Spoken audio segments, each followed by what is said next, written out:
Quelle joie que vous soyez arrivés. Je suis ravi que vous soyez ici avec nous aujourd'hui.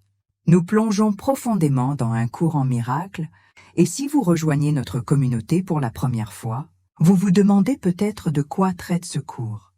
J'aimerais vous inviter à regarder la toute première vidéo de cette chaîne, où j'explique exactement ce qu'est un cours en miracles, comment il a vu le jour, et pourquoi il transforme des vies depuis plus de 5 décennies.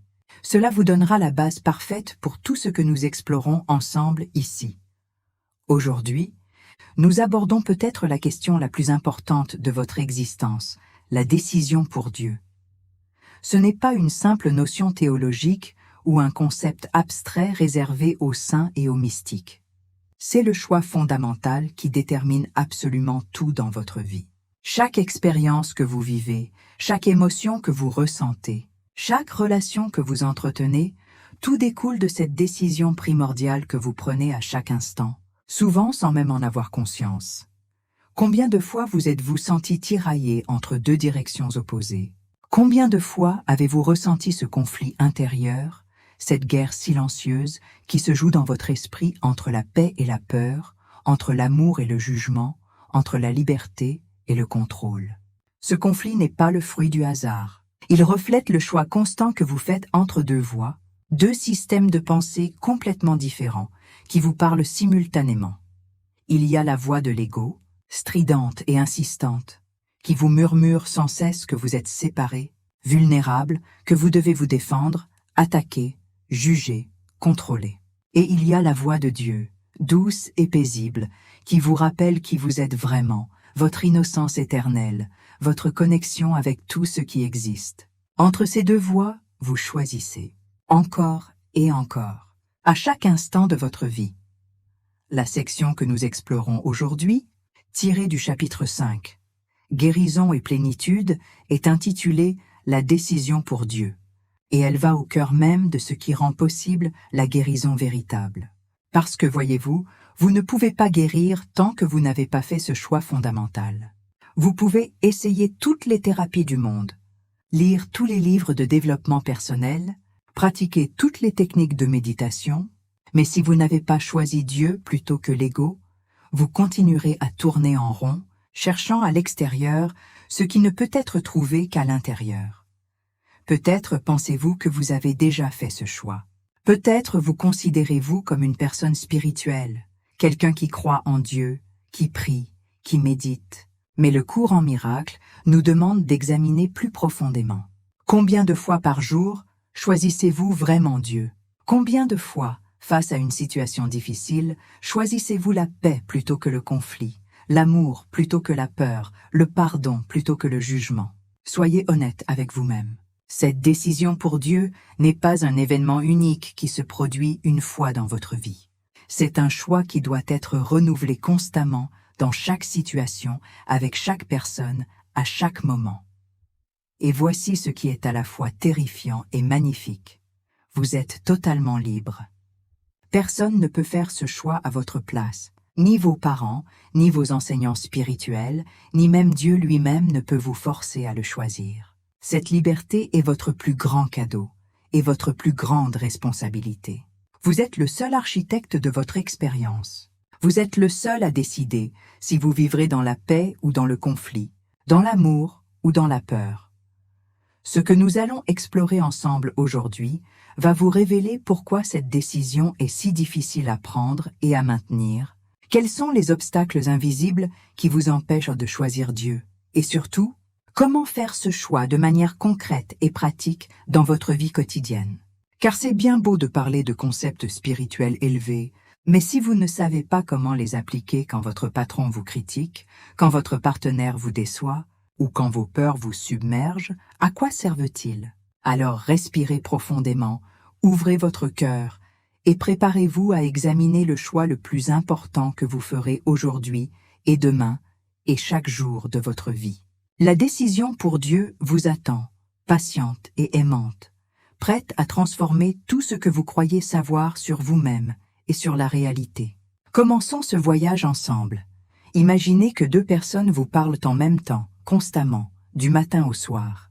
L'une vous dit que vous êtes en danger, que le monde est hostile, que vous devez vous protéger à tout prix. L'autre vous murmure que vous êtes en sécurité, que vous êtes aimé, que tout est parfait. Ces deux voix ne sont pas une métaphore poétique. Elles sont réelles. Elles parlent dans votre esprit en ce moment même, et vous écoutez l'une ou l'autre à chaque instant de votre existence. Le cours en miracle nous enseigne qu'il existe deux systèmes de pensée, complètement opposés qui cohabitent dans notre esprit. Le système de pensée de l'ego et le système de pensée de l'esprit. Saint, comprendre cette distinction est absolument crucial, car c'est la clé de tout. Chaque souffrance que vous vivez provient du fait d'écouter l'ego. Chaque moment de paix que vous expérimentez vient du fait d'écouter l'Esprit Saint. C'est aussi simple et aussi profond que cela. Alors, comment reconnaître ces deux voies? L'ego parle toujours en termes de séparation, de peur, d'attaque et de défense. Sa logique est implacable. Vous êtes seul dans un monde dangereux. Les autres sont soit vos alliés, soit vos ennemis. Vous devez constamment prouver votre valeur, protéger vos intérêts, obtenir ce que vous voulez avant que quelqu'un d'autre ne vous le prenne. L'ego vous convainc que vous êtes un corps vulnérable et mortel, soumis aux lois d'un monde cruel et imprévisible. L'Esprit Saint, lui, parle un langage complètement différent. Sa voix est celle de l'unité, de l'amour inconditionnel, de la paix parfaite. Il vous rappelle que vous êtes esprit éternel, que vous êtes connecté à tout ce qui existe, que rien de réel ne peut être menacé. Il vous montre que derrière chaque apparence de conflit se cache une opportunité de guérison, que derrière chaque peur se trouve un appel à l'amour. Voici ce qui est fascinant et peut-être troublant. Vous choisissez entre ces deux voies à chaque instant. Pas une fois par jour, pas seulement dans les grandes décisions de votre vie, mais littéralement à chaque instant. Quand vous vous réveillez le matin et que votre première pensée est « Oh non, encore une journée difficile », vous venez de choisir l'ego.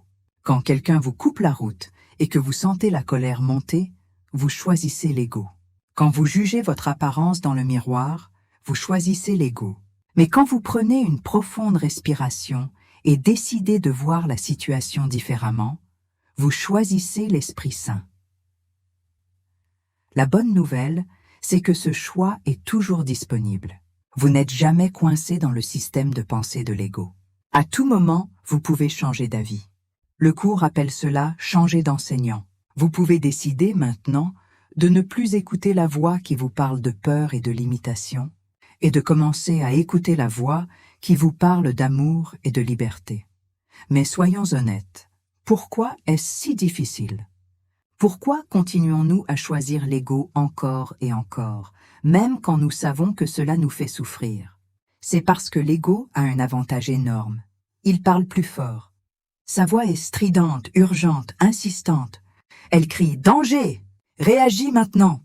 Tandis que la voix de l'Esprit Saint murmure doucement « Tout va bien, tu es en sécurité ». Dans le tumulte de la vie quotidienne, quelle voix pensez-vous entendre le plus facilement? Reconnaître ces deux voix est le premier pas vers la liberté. Une fois que vous comprenez que vous avez le choix, que vous n'êtes pas obligé de suivre chaque pensée de peur qui traverse votre esprit, tout commence à changer. Vous devenez l'observateur conscient de vos pensées plutôt que leur victime impuissante. Et dans cet espace de conscience, la décision pour Dieu devient non seulement possible, mais naturelle. Maintenant que vous comprenez qu'il existe deux voies et que vous pouvez choisir entre elles, une question évidente se pose. Pourquoi ne choisissons-nous pas simplement Dieu à chaque instant?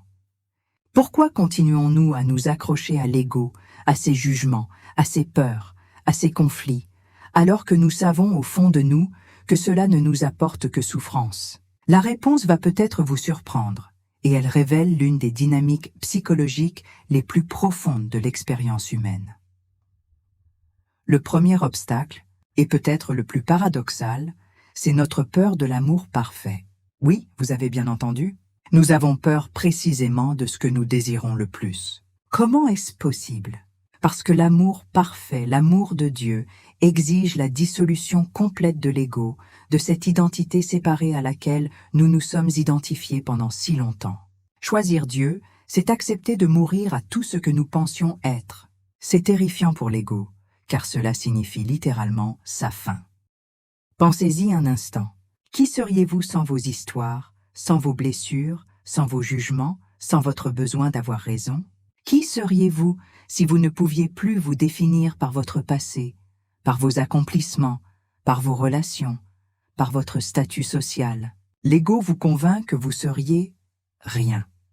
Et c'est exactement cette peur du néant qui nous retient prisonniers. Nous préférons une identité douloureuse à pas d'identité du tout. Nous préférons la familiarité de notre souffrance à l'inconnu de la paix absolue. Le deuxième obstacle majeur est notre attachement profond à l'identité de l'ego. Nous avons passé toute notre vie à construire cette identité. Je suis intelligent, je suis blessé, je suis fort, je suis victime, je suis spécial, je suis indigne. Ces étiquettes sont devenues notre refuge, notre zone de confort. Même quand elles nous font souffrir, elles nous donnent au moins un sentiment de savoir qui nous sommes. Lâcher prise sur cette identité fabriquée pour embrasser notre véritable nature semble impossible, parce que nous avons oublié qui nous sommes vraiment. Et puis il y a la croyance fondamentale en la séparation. C'est la racine de tous les autres obstacles. L'ego est né de l'idée que nous sommes séparés de Dieu, séparés les uns des autres, seuls dans un univers indifférent.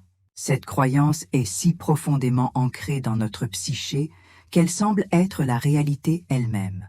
Nous regardons autour de nous et nous voyons des corps séparés, des intérêts conflictuels, des frontières et des divisions partout. Comment pourrait-on ne pas croire en la séparation quand toutes nos perceptions sensorielles semblent la confirmer? Mais voici ce que le cours nous révèle. Cette séparation est une illusion, et tant que nous y croyons, nous ne pouvons pas vraiment choisir Dieu. Parce que Dieu est unité absolue. Choisir Dieu signifie reconnaître que la séparation n'a jamais existé, qu'elle n'était qu'un mauvais rêve. Et notre esprit résiste à cette reconnaissance avec une force incroyable parce qu'elle remet en question tout ce que nous avons toujours cru. Il existe aussi des résistances inconscientes, plus subtiles mais tout aussi puissantes. Nous avons peur de la responsabilité totale qui vient avec la décision pour Dieu. Si nous admettons que nous choisissons notre expérience à chaque instant, nous ne pouvons plus blâmer les autres, les circonstances, le destin ou la malchance pour notre malheur. Cette responsabilité peut sembler écrasante. Il est tellement plus facile de se considérer comme une victime des événements que comme le créateur de notre propre réalité. Nous avons également peur de perdre nos relations spéciales, ces relations où nous cherchons à obtenir de l'autre ce qui nous manque, où nous essayons de combler nos vides intérieures par l'extérieur. L'ego a investi énormément dans ces relations et il nous convainc que sans elles, nous serions seuls et abandonnés. La vérité, c'est que ces relations spéciales nous gardent prisonniers de la solitude même que nous essayons de fuir. Reconnaître ces obstacles n'est pas déprimant, c'est libérateur. Parce qu'une fois que vous voyez clairement ce qui vous retient, vous pouvez commencer à vous en libérer. Vous n'êtes plus manipulé inconsciemment par vos peurs cachées. Vous les voyez pour ce qu'elles sont, des illusions qui n'ont de pouvoir que celui que vous leur donnez. Et dans cette reconnaissance, la porte vers la liberté commence à s'ouvrir. Nous avons exploré les deux voies qui parlent dans votre esprit. Nous avons identifié les obstacles qui vous empêchent de choisir Dieu. Maintenant, nous arrivons à la question la plus pratique et la plus libératrice. Comment prendre réellement cette décision pour Dieu dans votre vie quotidienne? Comment transformer cette compréhension intellectuelle en expérience vivante? Car c'est bien là que tout se joue, n'est-ce pas? Non pas dans les concepts spirituels abstraits, mais dans ce moment précis où vous êtes en colère, blessé, apeuré ou jugé. La première chose à comprendre, c'est que la décision pour Dieu n'est pas un effort titanesque de volonté. Ce n'est pas une lutte héroïque où vous devez forcer votre esprit à penser différemment. C'est beaucoup plus simple et beaucoup plus doux que cela. C'est un petit geste de volonté, un léger changement de direction, comme tourner un interrupteur. Vous ne créez pas la lumière, vous enlevez simplement l'obstacle qui l'empêchait de briller. Voici comment cela fonctionne concrètement. Vous êtes dans une situation difficile, quelqu'un vient de vous blesser, ou vous êtes anxieux face à l'avenir, ou vous vous jugez sévèrement. Votre première réaction est de suivre l'ego. Attaquer, vous défendre, vous inquiéter, vous culpabiliser. C'est automatique, c'est votre conditionnement de toute une vie. Mais maintenant, vous avez une conscience nouvelle. Vous reconnaissez cette voix de l'ego pour ce qu'elle est. À ce moment précis, vous faites une pause. Juste une petite pause. Et dans cette pause, vous dites intérieurement quelque chose de très simple. Il doit y avoir une autre façon de voir ceci.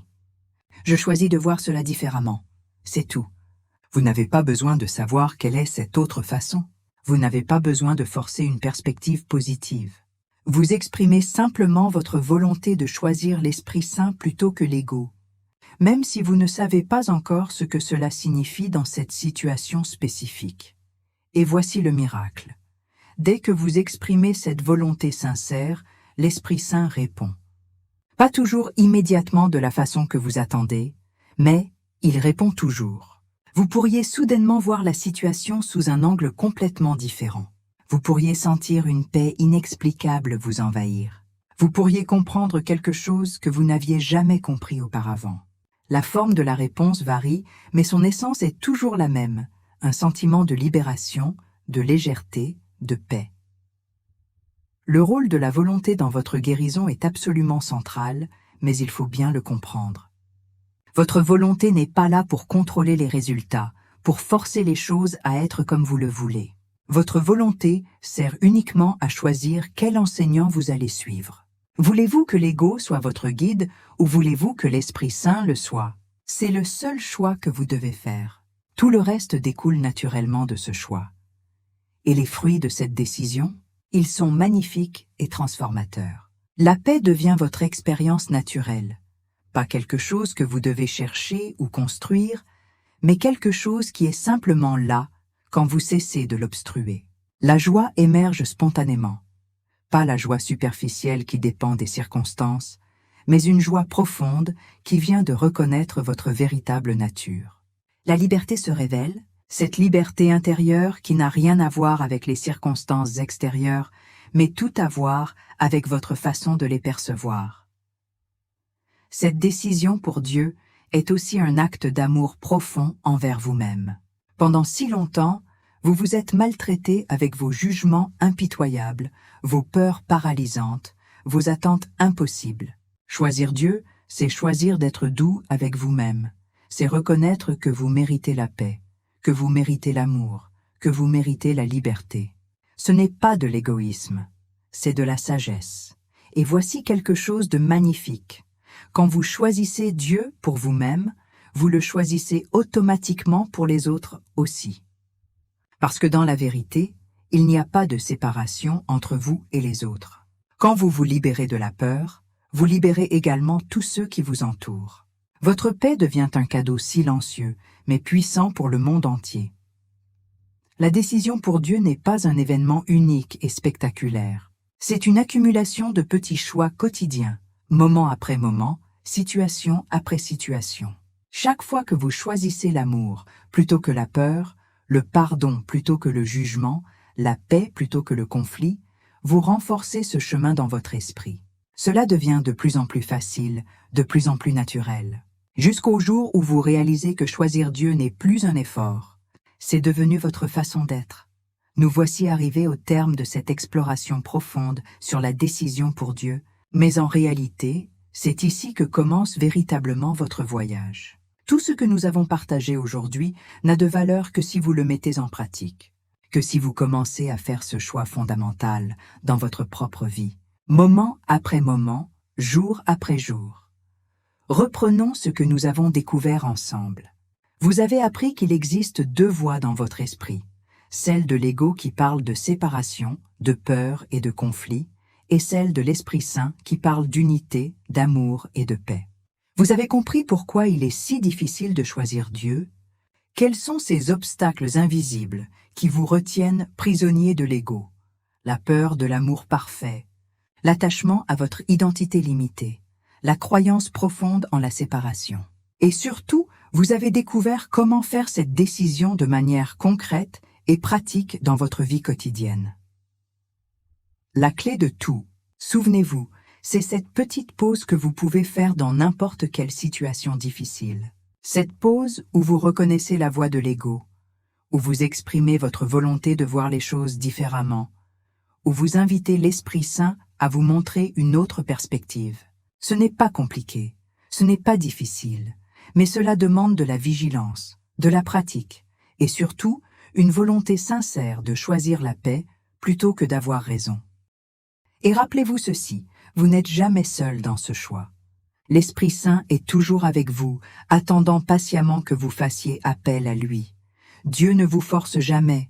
Il respecte totalement votre libre arbitre, mais il est toujours là, prêt à vous guider vers la paix dès que vous le choisissez. Cette présence aimante et patiente ne vous abandonne jamais. Même quand vous vous sentez perdu, même quand vous avez l'impression d'avoir échoué 100 fois dans la même journée. La décision pour Dieu n'est pas une performance spirituelle que vous devez réussir parfaitement. C'est un apprentissage doux et progressif, un entraînement de l'esprit. Vous allez oublier, vous allez retomber dans les vieux schémas de l'ego, et c'est parfaitement normal. Ce qui compte, c'est votre volonté de recommencer, encore et encore, de choisir à nouveau. Chaque fois que vous faites ce choix, même pour quelques secondes, vous renforcez le chemin vers la liberté, vous dissolvez un peu plus l'emprise de l'ego sur votre esprit. Le voyage spirituel n'est pas une ligne droite vers la perfection. C'est une spirale ascendante où vous revenez parfois sur les mêmes leçons, mais à un niveau de compréhension plus profond. Soyez patient avec vous-même. Soyez doux. Célébrez chaque petit moment où vous choisissez la paix plutôt que le conflit, l'amour plutôt que la peur. Ces moments sont des victoires, même s'ils semblent insignifiants. Si cette exploration a touché votre cœur, si quelque chose a résonné profondément en vous aujourd'hui, je vous invite chaleureusement à laisser un like sur cette vidéo. Chaque like que vous donnez est bien plus qu'un simple geste. C'est un acte d'affirmation de votre engagement envers votre propre éveil spirituel. C'est aussi une façon d'aider d'autres chercheurs de vérité à découvrir ces enseignements qui peuvent transformer leur vie. Car votre like permet à cette vidéo d'atteindre plus de personnes qui en ont désespérément besoin. Abonnez-vous à cette chaîne pour continuer ce voyage magnifique à travers un cours en miracle. Chaque jour, nous explorons ensemble de nouvelles dimensions de cet enseignement extraordinaire. Nous approfondissons notre compréhension, nous renforçons notre pratique. En vous abonnant, vous rejoignez une communauté de chercheurs spirituels sincères qui se soutiennent mutuellement dans ce chemin parfois difficile, mais infiniment récompensant. Vous ne marchez plus seul. Vous faites partie d'une famille spirituelle qui partage la même aspiration à la paix et à la vérité. Partagez cette vidéo avec quelqu'un qui lutte en ce moment, quelqu'un qui se sent prisonnier de ses peurs, de ses jugements, de ses conflits intérieurs. Vous connaissez peut-être cette personne qui cherche désespérément une issue, qui a essayé tant de choses sans trouver la paix durable qu'elle recherche. Ce message sur la décision pour Dieu pourrait être exactement ce dont elle a besoin pour voir une lumière au bout du tunnel, pour comprendre qu'il existe vraiment une autre façon de vivre. Votre geste de partage peut littéralement changer une vie, ouvrir une porte qui semblait fermée à jamais. Et s'il vous plaît, partagez vos réflexions et vos expériences dans les commentaires. Comment cette compréhension de la décision pour Dieu résonne-t-elle avec votre propre parcours? Quels sont les moments où vous trouvez le plus difficile de choisir l'Esprit Saint plutôt que l'ego? Avez-vous déjà vécu ces instants de grâce où vous avez fait ce choix et où tout a soudainement changé? Vos partages sont précieux. Ils créent une richesse collective de sagesse et d'expérience dont nous pouvons tous bénéficier. Ils rappellent à chacun qu'il n'est pas seul dans ses défis, que nous traversons tous les mêmes luttes et les mêmes victoires sur ce chemin. Merci, du plus profond de mon cœur, d'avoir été présent aujourd'hui avec une intention sincère et un cœur ouvert. Merci d'avoir eu le courage d'examiner ces vérités qui peuvent parfois bousculer tout ce que vous pensiez savoir. Vous faites partie d'une communauté extraordinaire de chercheurs spirituels qui ont choisi de sortir du sommeil de l'ego pour s'éveiller à leur véritable nature divine. Rappelez-vous, La décision pour Dieu vous attend à chaque instant. Pas demain, pas après avoir résolu tous vos problèmes, pas quand vous serez enfin devenu une meilleure personne. Maintenant, dans cet instant même, choisissez la paix, choisissez l'amour, choisissez Dieu, et observez comment votre vie se transforme, miracle après miracle. À très bientôt pour une nouvelle exploration des profondeurs infinies d'un cours en miracle. Que la paix de Dieu soit avec vous, maintenant et toujours, dans chaque respiration, dans chaque pensée, dans chaque choix que vous faites.